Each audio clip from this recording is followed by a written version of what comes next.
lot. Don't just live a little, live a lot. Contestant number 4, Brian Nelson Palmer.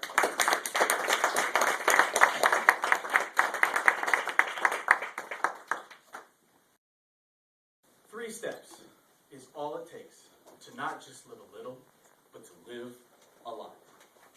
But before we get into the steps on how to live a lot, let's talk about why. Mr. Contest Master, fellow Toastmasters, why should you live a lot? Take a step back with me for a second. Think about the happiest moments from the last year. What are your best memories from the last year? Was it that time you went to happy hour with some friends after work?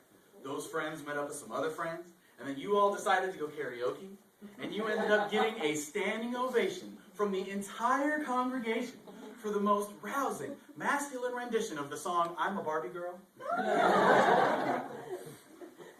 Or was it that time you gave the best Toastmaster speech you ever given?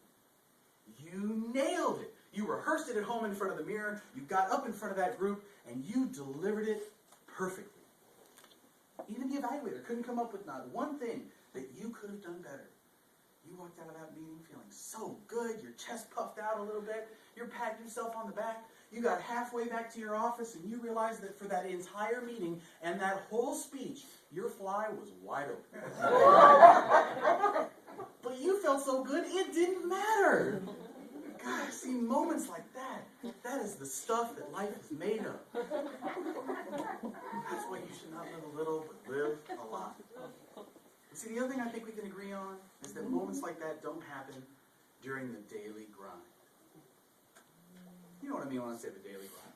You get up in the morning, you go to work, you come home, you go to bed. You get up in the morning, you go to work, you come home, you go to bed. You get up in the morning, you go to work, you come home, and you go to bed. The daily grind. How many folks, I'm just curious from the audience, how many people have ever been stuck in the daily grind? You felt like all you were doing was going to work and coming home. See them hands.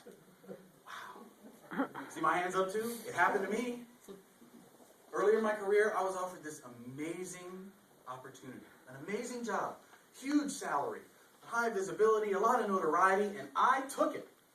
And I moved to Naples, Florida. Now, how many people, show of hands, have been to Naples, Florida? All right, there's a few. For those of you who don't know, what you need to know is that Naples is a retirement community. So fun activities in Naples include bingo, shuffleboard, and the weekly Tuesday afternoon colonoscopy support group. Appropriately called, no buts about it. And in light of those amazing activities, I committed myself to work. And I went to work, and I came home, and I went to work, and I came home, and I got stuck in the daily grind. I wasn't living a lot. I wasn't living a little. I was hardly living at all. What legacy do you want to leave behind? The daily grind? Or do you want to be that person getting the standing ovation from the entire congregation at karaoke? See, that's the life I want for you. To not just live a little, but to live a lot. Say the second part with me. Don't just live a little, live a lot. Like you mean it. Come on, don't just live a little, live a lot. You got it. And when it happened to me, I made a pledge that I was never again going to get stuck in the daily grind.